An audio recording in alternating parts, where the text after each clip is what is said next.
kembali menyaksikan Head to Head. Tadi Bang Refli menyatakan bahwa memang sudah seharusnya kasus ini dihentikan demi hukum karena prosedurnya melanggar hukum. Demikian Bang Refli? Iya, dari hulu bukan hanya di hilir. Tadi hilir kan, hulunya juga iya. Dari hulu hingga hilir? Karena penyelidikan dan penyidikan oleh Polda Metro Jaya melanggar undang-undang tentang perlindungan saksi dan korban pasal 30. Itu jelas clear. Tanggapannya dulu. Enggak, tadi yang saya mau tanya, persoalan di Barreskrim apa nih Bang Refli bisa jelasin yang dianggap persoalan? Karena Anda sudah tahu berkali-kali saya sudah jelaskan, ngapain lagi? Enggak, biar clear lagi, biar nanti saya coba Biar tanggapi. dia yang tanya, jangan tanya ke sini. Enggak, tadi kan bilang ada dua. Baik silakan, Oke, boleh langsung dijawab Pak. Boleh langsung dijawab. Oke, Silakan. silakan. Jadi sebenarnya ya kan, pada waktu itu kan kita tahu penghentian penyelidikan. Penyelidikan itu nggak ada. Kita lihat, mana ada penghentian penyelidikan. Ada juga gini. Jadi penghentian penyelidikan didasarkan pada waktu itu adalah uji forensik terhadap so-called ijazah tersebut. Lalu kemudian dikatakan bahwa ijazah ini identik dan lain sebagainya, sudah dibandingkan dengan 3 ijazah lainnya dan lain sebagainya yang tidak transparan. Nah pada waktu itu kita buka Perkap mengatakan kalau Anda mau uji forensik melalui Labkrim itu harus dalam tahap penyidikan. Karena ada tahap-tahap, ada dokumen-dokumen yang harus disertakan. Termasuk berita acara, penyitaan dan lain sebagainya. Nah berita acara penyitaan, barang bukti dan lain sebagainya pada tahap penyidikan. Karena itu tidak ada yang namanya penyelidikan dihentikan dengan alasan bahwa ini sudah diuji di Labkrim. Itu terlalu prematur. Dan juga pada waktu itu secara faktual terlalu banyak kan fakta-fakta dan bukti-bukti untuk meningkatkan kasus dugaan penggunaan ijazah palsu atau dokumen palsu tersebut ke tahap penyidikan. Bayangkan ada fenomena Kasmujo misalnya, ada penelitian Roy Suryo, keterangan ahli, saksi dan lain sebagainya, surat, ya kan? Jadi petunjuk, rasanya tidak mungkin kita tidak bisa mendapatkannya. Apalagi sekarang ditambah lagi Bonatua dapat dan lain sebagainya. Too much untuk kita ajukan sebagai sebuah bukti bahwa kasus ini, ya kasus yang diadukan oleh TPU pada waktu itu, ini jangan lupa ini delik umum ya, delik pidana umum, itu pantas dan layak untuk ditingkatkan ke tahap penyidikan. Tetapi yang jadi masalah adalah dihentikan dalam tahap penyelidikan, terlalu berlebihan dan kemudian digunakan dasar Labkrim itu sebagai tameng. Nah itu yang kemudian kita protes dan kita anggap itu melanggar Perkap yang mereka atur sendiri. Dan juga ketika proses ini di take over oleh Polda Metro Jaya melalui pelaporan Jokowi, dan itu adalah sebenarnya kan pelaporan balik atas laporan sebelumnya, maka kita mengatakan itu melanggar Undang-Undang Perlindungan Saksi dan Korban. Karena jelas yang namanya pelapor saksi itu tidak boleh dilaporkan balik baik secara pidana maupun perdata. Dan ini terjadi tanggal 30 April melapor, tanggal 30 April juga diperiksa Pak Jokowi, padahal kasus di Barreskrim belum dihentikan. Nah karena itu saya katakan dari hulu dan hilir sudah melanggar undang-undang, ya tidak hanya Perkap, undang-undang, dan kemudian di hilirnya melanggar undang-undang lagi. Jadi double melanggar undang-undang. Sesuatu yang melanggar undang-undang saya kira justified untuk dihentikan. Itu masalahnya. Tanggapannya? Oke, jadi sebenarnya apa yang disampaikan Bang Refli betul yang dia sampaikan, sudah berulang-ulang disampaikan, tapi saya perlu menyampaikan lagi argumen berulang-ulang juga, secara berulang-ulang juga ya, diulang lagi, biar bisa lebih clear. Nggak apa-apa, kita coba mengevaluasi lah perjalanan perkara ini. Buat saya sih bagus saja sebuah penegakan itu dikritik untuk mencari jalan yang paling baik, paling ideal. Nah terkait dengan apakah dalam penyelidikan boleh dilakukan lapor atau tidak, ya, kembali lagi kalau saya beda pandangan. Rujukan saya adalah ada peraturan Kepala Barreskrim, PLK Barreskrim ya, tahun 2022 yang membolehkan itu. Ya, bahkan bisa dilakukan lapor tidak hanya di penyidikan, tapi juga boleh di penyidikan. Memang rujukannya dari kubu Bang Refli ini kan ada satu PLK Polri yang lebih lawas sebenarnya ya. Tapi tinggi mana? Tapi di sisi lain bukan soal itu Bang. Abang lihat juga di situ. Ya soal dong. Apakah ada larangan untuk melakukan lapor penyelidikan? Enggak. Karena kalau lihat judulnya PLK Polri itu adalah khusus teknik penyidikan. Bukan. Itu kalau abang baca itu khusus untuk penyidikan. Sedangkan kalau PLKB itu jelas aturan untuk SOP untuk penyelidikan dan penyidikan. Nah, itu ya. Lalu kedua, ini common sense deh. Saya berulang, ada di rumah kosong ada mayat. Ya, lalu RT ribut segala macam di rumah kosong nih. Dibongkar, datang polisi, dicari tahu betul ada mayat. Polisi datang kenapa? Karena mengantisipasi kalau ini tidak pidana. Apa yang dilakukan oleh polisi? Pada saat dia melakukan masih dalam penyelidikan, karena baru ada laporan masyarakat kan.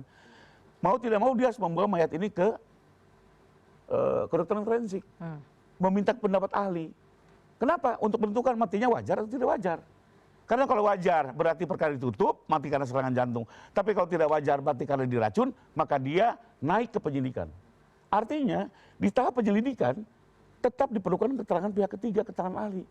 Baik itu kedokteran forensik, lapor dan segala macamnya. Kalau mengikuti logika berpikir teman-teman di sebelah, berarti apa? Ada mayat, oh nggak boleh dia apa-apain. Mari kita ke Barreskrim, kita gelar perkara, kita naik ke penyidikan, baru mayat itu dibawa. Ini kan nggak logis. Baik. Jadi dari segi peraturan maupun faktanya ya. Nah, lalu yang kedua terkait dengan pasal 10 Undang-Undang LPSK. Saya pastikan kami menaati pasal tersebut. Ya, pasal tersebut sebenarnya apa sih? Lebih kurang ini, Mbak. Kalau kita melaporkan seseorang misalnya mencuri, ya, maka si pencuri ini tidak boleh melaporkan balik si pelapor terhadap laporan pencuriannya. Itu makna dari pasal 10. Ya. Bukan berarti pada saat kami melaporkan pencuri maka seluruh hak dari si pencuri tidak boleh melaporkan apapun terkait dengan si yang melaporkan. Jadi bukan berarti dibatasi ya. Terkait dengan laporan yang ditujukan boleh, memang tidak boleh lakukan laporan balik. Kenapa? Karena membuat jadi kacau pemeriksaan. Ini sedang berjalan, dilaporkan balik.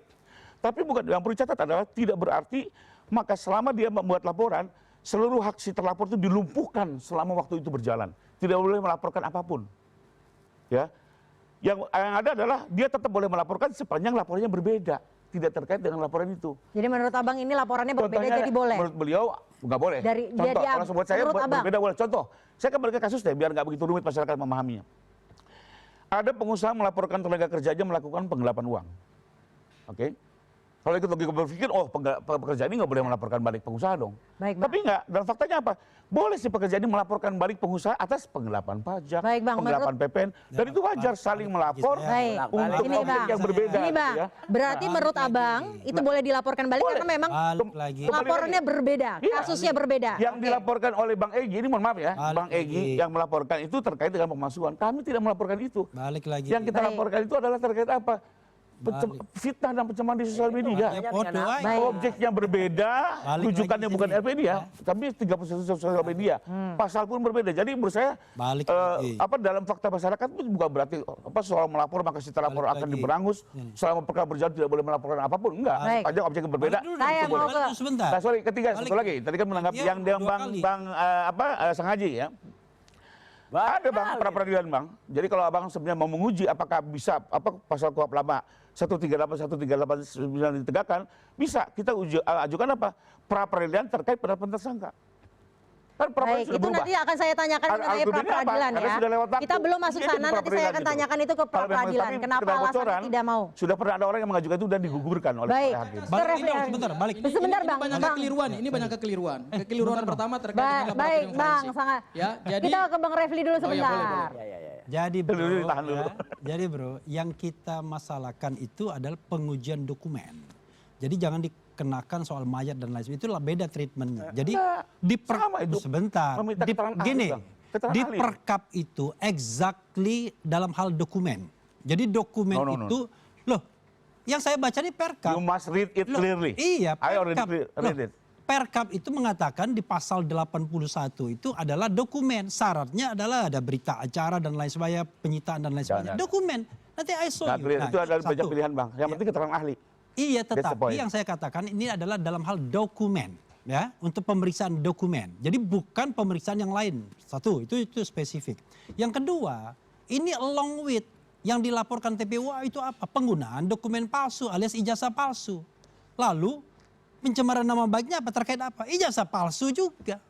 Kan sama, nggak mungkin juga tiba-tiba Jokowi Bukan perbuatan beliau di media. melaporkan Roy Suryo menggunakan ijazah palsu juga. Kan nggak masuk, it doesn't make sense, nggak masuk akal.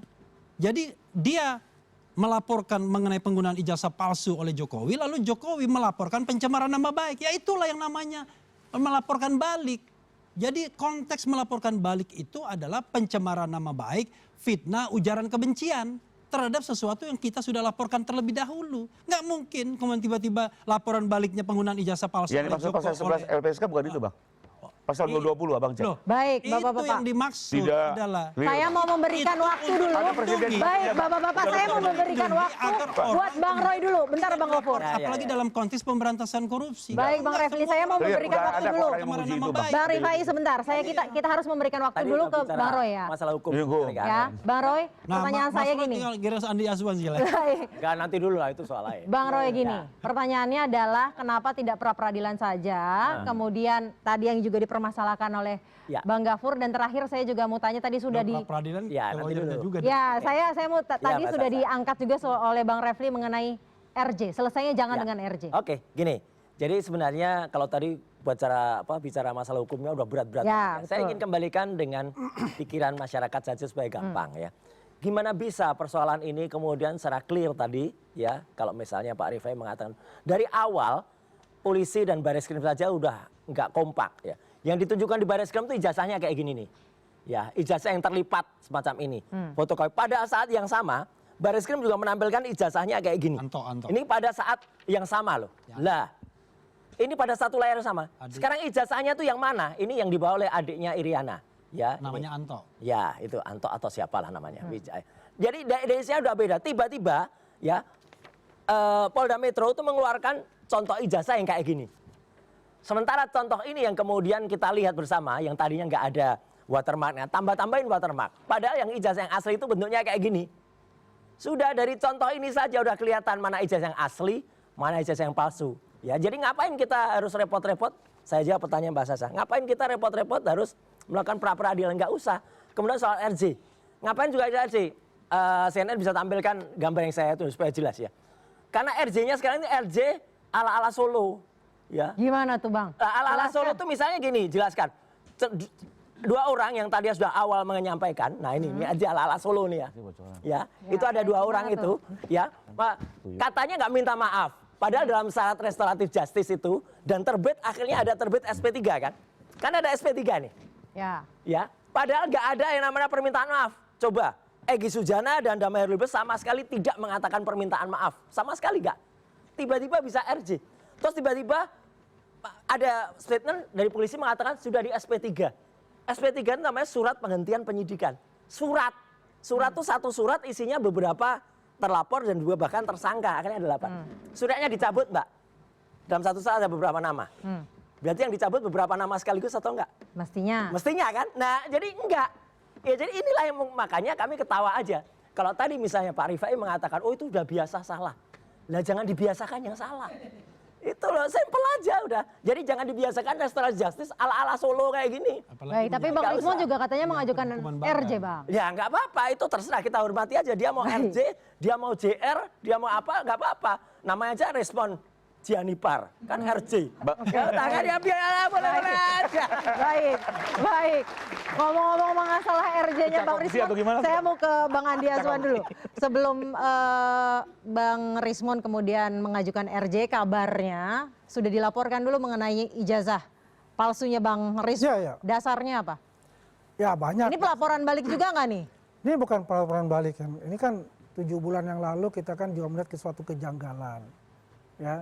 Dari Rismon mempunyai ijazah S2 S3 dari Yamaguchi itu gitu loh. Ya. Nah, inilah yang menjadi bahan dasar kita ketika dia tampilkan ya ijazah beliau itu. Nah, inilah tidak lazim kalau di Jepang itu ada ijazah seperti ini gitu loh. Ya. Karena semua ijazah dari Jepang itu warnanya kuning.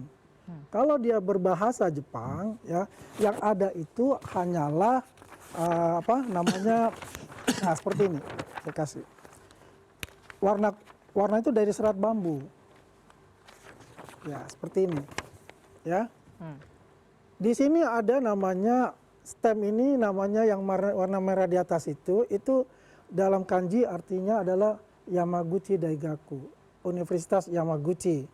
Nah di bawah ini adalah stem rektor, tidak ada nama rektor tapi diwakili oleh nama rektor itu berbahasa berhuruf kanji gitu loh. Dalam bentuk seal merah.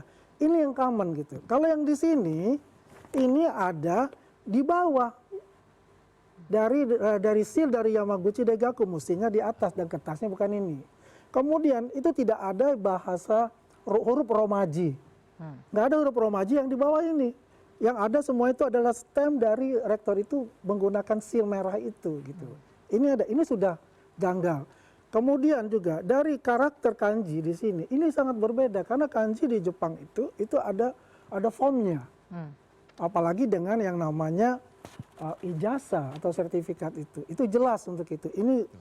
Inilah yang kita lihat kejanggalan tersebut, ya. Makanya ada beberapa hal juga korespondensi yang kita lakukan dari teman-teman lah yang lakukan itu mendapatkan balasan dari Universitas Yamaguchi itu yang mengatakan bahwa tidak mengenal ijazah dari Rismon tersebut dan tidak mengenal bahwa Rismon itu adalah lulusan dari Yamaguchi University.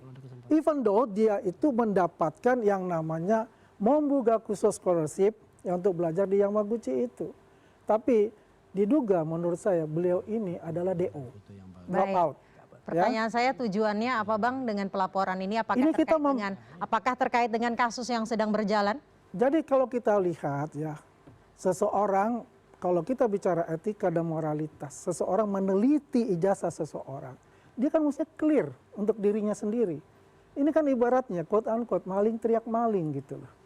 Ya, artinya dia sendiri ijazahnya diduga palsu tapi mengecek sebagai seorang ilmuwan ya bahwa ijazahnya Pak Jokowi itu adalah palsu. Dan itu direct ya, tanpa ada yang namanya proses pengadilan. Nah, ini permasalahannya kan di situ. Biar clear, kita memberikan juga pembelajaran kepada publik untuk itu. Karena rata-rata alumni dari Jepang itu secara etika moralitas itu, mereka junjung tinggi untuk itu. Ya, artinya apa? Mereka itu dalam berbudaya pun, ya, mereka tidak muncul berteriak-teriak seperti itu. Duta Besar Jepang untuk Indonesia. Kan begitu. Baik, nah kita ke Bang Roy.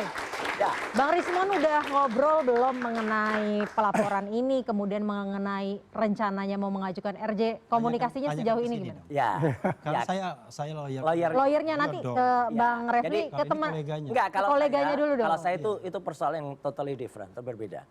Jokowi adalah seorang pejabat publik dan presiden kita, mau nggak mau harus diakui lah, dia pernah jadi presiden selama 10 tahun. Jadi kalau ada orang yang, nah ini gambarnya ada juga nih, kalau kontroversi ijazahnya ini, ya di Jokowi itu berhak masyarakat mempertanyakan, ada yang mengulas pakai ilmu hukum, ada juga yang kemudian pakai konspirasi segala, yaitu karena dia adalah, nah ini, karena dia adalah seorang pejabat publik, sah, tapi tiba-tiba kemudian diserang pribadinya gitu. Jadi menurut saya ya, lebih baik kuasa hukum aja yang bicara gitu. Nah, silakan Bang Refli. Ya gini ya, kalau kita kaitkan dengan permintaan Rismon ya untuk RG ya, restoratif justice. Pertama, saya sebagai kuasa hukum memang tidak tahu menahu. Karena itu adalah inisiatif pribadinya. Ya. Nah, inisiatif pribadinya dan kebetulan memang ada satu lawyer yang kemudian mendampingi. Dan itu pun baru kita tahu hari ini juga ya. Tetapi begini, kita menghormati setiap langkah yang dilakukan oleh siapapun sepanjang itu sesuai dengan koridor hukum. Walaupun kami sendiri, saya pribadi misalnya kan sudah mengatakan, kalau klien saya itu mengajukan RJ, ya saya akan mundur dari lawyering dia. Nah, Dengan makanya, ini apakah mundur? Oh iya, saya mundur.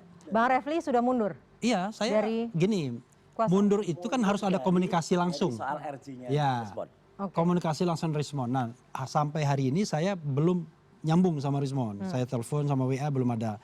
Tapi intinya adalah ketika dia mengatakan firm mengajukan RJ, kan kita kan harus profesional, nggak boleh hanya pemberitaan kan? Dari media. Nah, begitu dia mengatakan iya, saya akan mundur sebagai lawyer dia. Tapi jangan lupa, saya masih lawyernya Mas Roy dan kemudian Dr. Tifa. Ya, oke?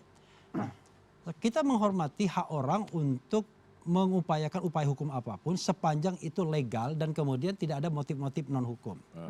Motif-motif non hukum yang misalnya melanggar hukum, itu tentu kita tidak bisa benarkan apapun. Ya, termasuk Anda misalnya, maaf kata ya, membela sesuatu tiba-tiba di belakang layar ada main duit dan lain sebagainya. Tidak bisa kita bela semuanya. Kita harus membela berdasarkan moralitas. Karena itu saya katakan dari sisi legal morality harus legal, ya, legally bisa justified. Tapi dari sisi morality ya silakan. Saya pun begitu. Kalau seandainya Anda ingin mengecek misalnya sama-sama integritas kita misalnya, udah cek saja. apakah dalam berbicara ini kita mewakili kepentingan yang ada duitnya, ya kan? Yang ada bayarannya, ya kan? All about money. Apakah kita membela kepentingan transparansi demi good governance dan clean government? Nah, kalau misalnya Rismond diserang titik lemahnya dan ternyata dia tidak mampu bertahan karena dia tidak mampu mempertahankan basis moralitasnya, maka ya kami tentu tidak bisa lanjut kepada Rismond. Karena basis kami adalah basis perjuangan untuk menunjukkan bahwa ijazah yang digunakan dalam presidential election oleh Pak Jokowi dan demikian juga pemilihan gubernur dan wali kota beberapa tahun sebelumnya adalah palsu. Dan itu kan based on apa yang disampaikan baik Rismond sendiri oleh Mas Roy dan Dr. Tifa. Dalam buku Jokowi's White Paper yang sudah dibukukan. Dan sampai sekarang belum dibantah. Sehingga itu tidak berubah. Jadi permasalahan Rismond adalah permasalahan yang harus dilokalisir masalah personal dia. Tetapi apa yang sudah dihasilkan dia sebagai penelitian itu harus tetap diuji, tetap sama. Walaupun misalnya ya katakanlah karena dia ditekan misal ya, saya tidak tahu apa yang terjadi di belakang layar. Tiba-tiba dia menarik semua apa yang dipublikasikan, nggak bisa. Karena sebuah karya ilmiah begitu sudah ke publik, Anda nggak bisa tarik lagi. Karena itu sudah milik publik, sudah public ownership. Jadi kalau misalnya statement yang sudah dimuat media, Anda tarik kembali, nggak ada ceritanya. Saya Refli Harun, saya menarik semua statement saya di media massa sejak 20 tahun yang lalu, nggak bisa. Karena itu sudah milik publik, sudah public ownership. Sama persis Mas, sama persis dengan dulu ada statement dari mantan Rektor UGM, Prof. Sofyan Effendi. Sudah menyatakan, saya sudah menemukan itu palsu, skripsinya ambil skripsi orang gini. Itu sudah dimuat, sudah di berita, sudah dari fakta. Persoal tiba-tiba beliau karena ditekan putranya, yang masih ada di UGM. Kemudian beliau, saya tarik tapi tanda tangannya saja, tanda tangan yang enggak tenang asli. Ya udah, biarkan. Saya tetap percaya. Nah, saya tambahkan lagi ya, itu namanya asli. Killing the messenger. Sebelumnya saya katakan. Jadi memang kecenderungan masyarakat yang tidak demokratik ini adalah dia akan mencari titik kelemahan mereka yang mengkritik kekuasaan atau mantan penguasa. Dan kalau ditemukan itulah yang dieksploitasi sebagai killing the messenger. Dan saya kira operasi ini akan dilakukan terhadap Roy, kemudian Tifa, kemudian Rustam Effendi, Kurniatri Royani dan lain sebagainya. Sehingga semua orang ini dicari titik kelemahannya. Dan boleh titik nanti kelemahan, saya mau ke Bang David. Dan titik kelemahan itulah yang kemudian akhirnya dieksploitasi. Sementara kita kehilangan apa yang kita inginkan sebagai transparansi, apakah ijazah Jokowi itu palsu atau tidak. Kan begitu. Bang David, ini adalah eksploitasi semata karena mengkritik mantan penguasa. Ya, saya pikir begini Mbak. Ya Pak Jokowi hari ini kan berulang-ulang kali kita bilang Pak Jokowi itu bukan siapa-siapa lagi hari ini. Beliau rakyat biasa. Sebagai pembuktian juga bahwa kasus yang ada sekarang ini molor-molor, kalau Pak Jokowi mau melakukan intervensi atau misalnya Pak Jokowi masih punya otoritas atas lembaga hukum, maka saya yakin Mas Roy dan kawan-kawan sudah pasti ditahan. Oh gitu ya. Tetapi karena ya itulah. Gitu ya. Iya. Berarti itu karena Pak Jokowi tidak melakukan intervensi dan kita sadari Pak Jokowi sudah menjadi rakyat biasa kan. Ya, itu satu. Yang kedua, sering kita sampaikan bahwa kebenaran itu akan mencari jalannya sendiri dan menemukan jalannya sendiri, ya. Dan hari ini kalau tadi sudah diskusi sendiri kan bahwa Saudara Rismond sekarang katanya mau melakukan RJ, itu kan bagian dari sebuah kebenaran. Artinya ya dia sendiri juga sudah mengakui bahwa mungkin sudah salah jalan dan salah apa yang dilakukan selama ini ya. Karena statusnya sudah tersangka kan. Jadi kemudian baru menyadari bahwa banyak hal-hal yang salah yang sudah dilakukan. Termasuk apa yang dilakukan kawan saya Bung Aswan dan teman-teman lain melaporkan soal indikasi ijazah palsu dari Rismond kan. Itu kan bagian dari yang kita katakan bahwa keadilan itu akan menemukan jalannya juga, kebenaran akan menemukan jalannya. Nah, kalau tadi dikatakan gini bahwa nggak ada alasan untuk melaporkan ijazah Rismond yang diduga palsu karena dia bukan pejabat publik, benar dia bukan pejabat publik, tetapi kalau berdasarkan KUHP pasal 272 dia memalsukan ijazah dan digunakan kalau bunyinya di situ untuk membangun keonaran, bahkan dijadikan itu status standing position untuk melakukan pembuktian sebagai saksi, sebagai dosen di perguruan tinggi negeri. Itu kan semua hal-hal yang sifatnya manipulatif dan hukum menekankan soal itu. Jadi bukan karena status dia sebagai pejabat publik, memang bukan, tetapi dia menggunakan ijazah untuk misalnya menjadi pengajar ya, itu soal moralitas di situ. Kemudian menjadi saksi, menjadi katanya mengklaim diri sebagai peneliti berdasarkan ijazah itu kan semua pelanggaran hukum besar ya. Jadi nggak ada yang salah di balik semua itu. Nah, saya mau katakan juga begini, biarkanlah proses hukum itu berjalan sebagaimana apa adanya. Ya, jadi kalau misalnya sampai hari ini, misalnya tadi yang sudah didiskusikan oleh para penasihat hukum, karena memang di sini para penasihat hukum yang punya legal standing untuk bicara itu, bahwa kalau sampai hari ini belum P21, itu kan semua ada dalam proses hukum. Biarkanlah aparatur hukum melaksanakan diskresi dan kewenangan masing-masing sesuai dengan aturan-aturan main Bang, pertanyaannya, hukum. apakah kemudian benar bahwa apa yang dilaporkan mengenai ijazah, dugaan ijazah palsunya Rismon ini bukan sebagai upaya untuk menekan, bukan sebagai upaya sebagai delegitimasi? Iya, saya pikir soal dia merasa ditekan atau tidak itu kan sebuah implikasi dari perilaku dia ya. Tetapi bahwa kebenaran harus ditunjukkan ya, kan terbukti dari pemberitaan media kan, dia sudah mundur dari dosen ya. Kemudian sudah nggak pernah memakai gelar-gelar S2 S3 beliau yang diduga oleh teman-teman ini yang melaporkan bahwa, dan menurut data teman-teman kan Yamaguchi sudah bersurat ya. Ya sudah ada surat dari Yamaguchi bahwa itu dia nggak sarjana di tempat kami gitu. Bahwa ada beasiswanya juga yang diminta dikembalikan karena memang nggak tamat di sana. Nah itu data-data yang disampaikan teman-teman pelapor dan sudah disampaikan ke Polri ya sebagai bukti dari pelaporan itu. Nah maksud saya begini, soal kalau dia merasa ditekan lalu kemudian meminta maaf, sebenarnya nggak ada korelasi antara ijazah palsu dia dengan permintaan maaf. Permintaan RJ. Ya, RJ itu syaratnya adalah terjadi memaafkan ya. Syaratnya adalah kesepakatan damai, Bang. Dan yang paling punya kewenangan penuh itu adalah korban. Korban dalam hal ini kan Pak Jokowi. Kalau si korban mau memaafkan bisa saja belum tentu juga jadi, karena misalnya syarat RJ dia hukumannya nggak boleh di atas 5 tahun kan, sementara di klaster 2 kan hukumannya lebih dari 5 tahun. Kemudian bukan nggak pernah sebagai narapidana, nggak pernah melakukan kejahatan sebelumnya. Residivis lah dalam hal ini. Jadi kalau memang pertanyaannya Pak Jokowi mau memaafkan nggak? Walaupun Pak Jokowi memaafkan, belum tentu di penegak hukum itu terjadi. Baik, pertanyaan saya adalah Pak Jokowi mau memaafkan atau tidak? Jangan dijawab dulu Bang, karena saya harus jeda terlebih dahulu. Tetaplah bersama kami di Head to Head.